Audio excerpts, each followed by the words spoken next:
in 10 minutes a little bit about why I am enthused about Asia and ASEAN particularly, going through our own experiences. So I'll kick off with nothing. Is that presentation on? Okay. So 14 years ago, I bought AirAsia for 25 cents. That was me and my partner. 14 years ago, we bought AirAsia with 2 planes and 217 terrified staff. We actually bought the airline 3 days after 9/11 and took it over on December the 8th, 2001. Over the last 14 years, we have gone from 2 planes to now we have 200 planes. And in the first year, we carried 200,000 passengers, and this year we will carry 55 million passengers. And it shows you the huge potential in Southeast Asia. We now have 9 airlines, and since we've started, we've carried 300 million guests. It has been far from easy doing this, but it shows you the potential. I've had every calamity known to mankind: high oil, low oil, SARS, bombs, foreign governments blocking us, national carriers. But there's always been a way.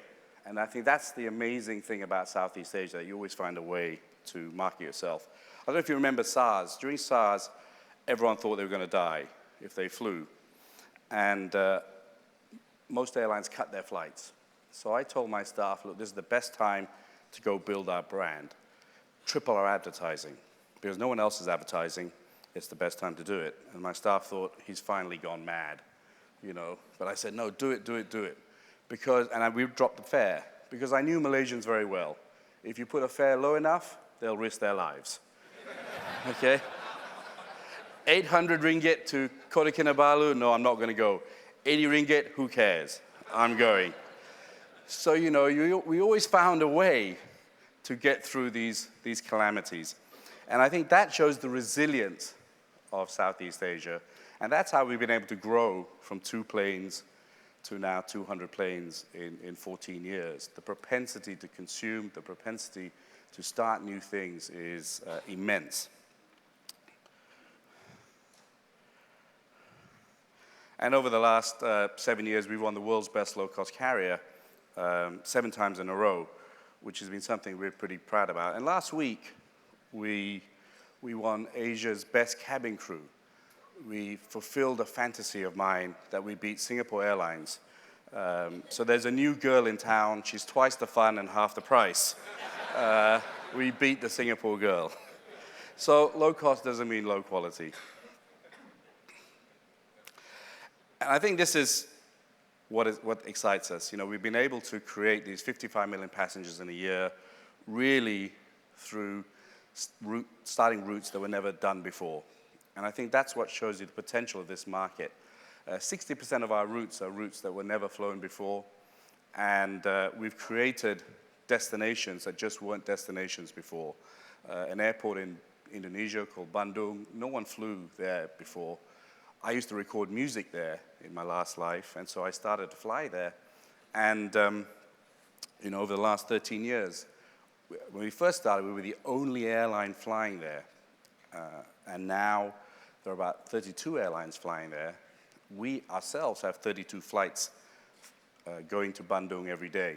So it shows you the huge potential in Southeast Asia, and we see enormous potential in the Philippines, Vietnam, and Indonesia going forward. And we've created this ASEAN tourism market where people from Philippines never flew to Thailand, or Thais going to Philippines. And that shows you this potential of this huge market in Southeast Asia. When everyone talks about Asia, they think of China and India. But really, we have, in Southeast Asia, 600 million people. It's a fantastic market. And if you think in 14 years, we've gone from 2 planes to 200 planes, really driven out of Southeast Asia, it shows you the enormous potential of this market. And innovation comes in different ways: new routes, technology, the way you manage people, which I'll end my presentation on. You know, we flew to Macau from Southeast Asia, which was never done before. I remember doing a cheeky ad. At least you have a low fare to take you home when you lose all your money. And I think that kind of innovation has been the bread and butter of what AirAsia has done over the last 14 years. So why do I think ASEAN has it all? Really, it's the people. I think our biggest strength in this part of the world is the people. It's been hard building an ASEAN brand.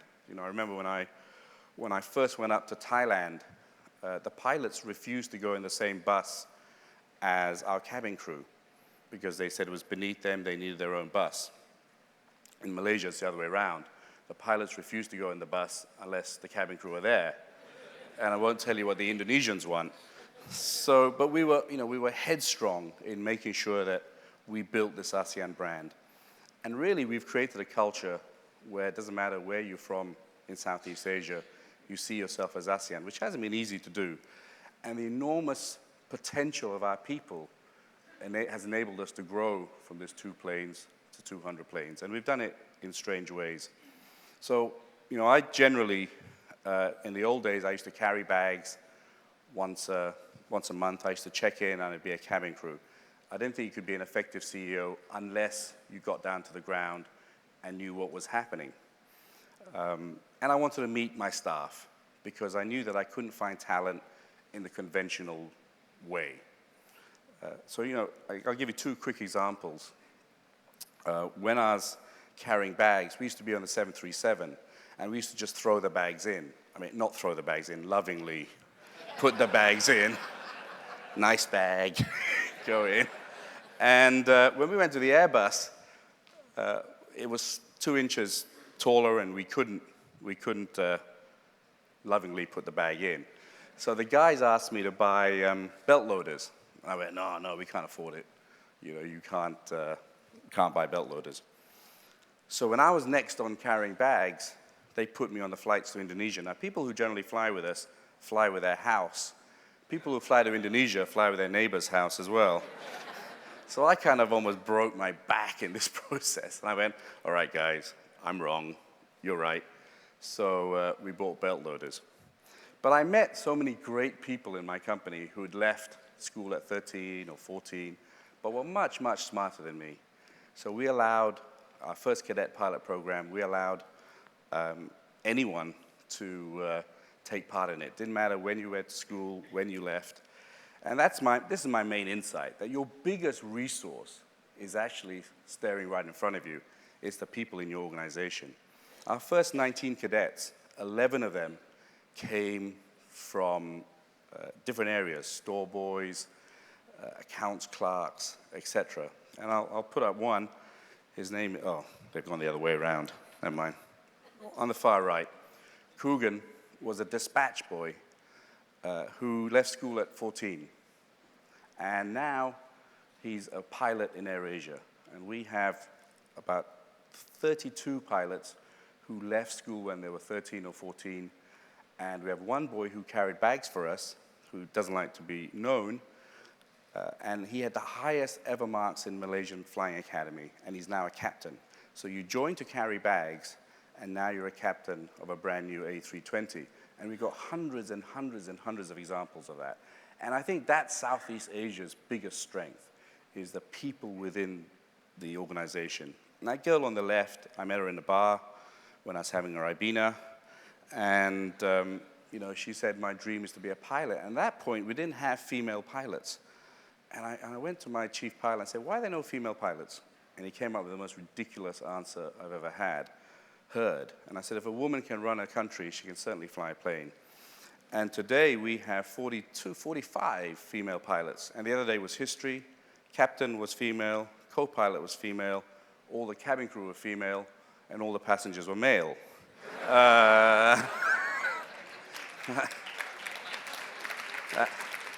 That last bit's not quite true.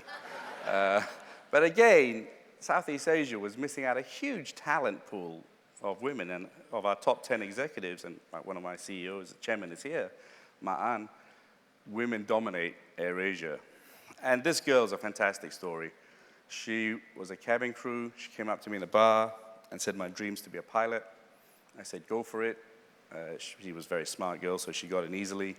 Then she calls me up and says, you know, everyone says I'm really beautiful. Can I take part in Miss Thailand? I said, interesting concept. Okay, if you win, I get to use your photograph for the rest of your life for free. She won Miss Thailand. She took part in Miss Universe. She came 5th in Miss Universe. And now she's a captain in AirAsia. So we're the only airline in the world with a Miss Thailand flying for them. Beat that, Singapore Airlines. But the moral of the story is, if we didn't have the kind of structure we did, she never would have had the courage to ask. So, you know, I dressed up today because Tony was very strict about what I wore. I bought my trousers in Marks & Spencer's down the road. But generally, I dress down, because if you look worse than your staff, then they feel very comfortable talking to you. Generally, in the airport, though, they think I'm an illegal immigrant, but I'll deal with that. So I just want to finish off real quick. Why do I see the huge potential of ASEAN, and why do I hope all the leaders get together to see that if we get together and put down nationalistic differences, the potential can be massive for the people of Southeast Asia. Putting people first, as opposed to nationalism, everyone will win. Europe has about slightly less people than Southeast Asia, has 4,350 aircraft and 880 million air travelers. That's ASEAN, with 1,600 aircraft and 233 million people. Could be much larger if we broke down these nationalistic walls. We're still fighting for open skies. We still want a regulator that creates ASEAN as one. It would be much better like Europe if we had one sky. So there is huge potential in ASEAN, and it's down to the leaders. It's down to businesses as well to put down their protectionism and nationalism to really build the benefits. We've built an ASEAN company, but we could be much bigger, and there could be many more. The Cebus, the Lions, the Tigers could all have a much larger market, create much more jobs, create much more economic. So my appeal here and my insight is, we have great people, allow those people to build great companies in Southeast Asia that benefits it all. So that's it for me. 10 minutes is up. I'm on time, just like AirAsia, generally.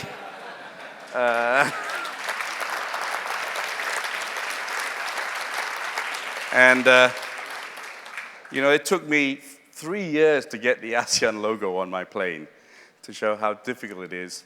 But we never give up. We never give up. And I'm the world's biggest dreamer. And yesterday, I had an amazing dream. You know, I was the only car on Rojas Boulevard. It was like having sex. You know, it was unbelievable. I want to applaud the Philippine organizers and Philippines for an amazing transformation in this country. I'm so proud to have an airline here, and I think you really are the leading light of Southeast Asia and ASEAN, and many governments could learn a lot from you guys. Thank you very much, and see you on a flight.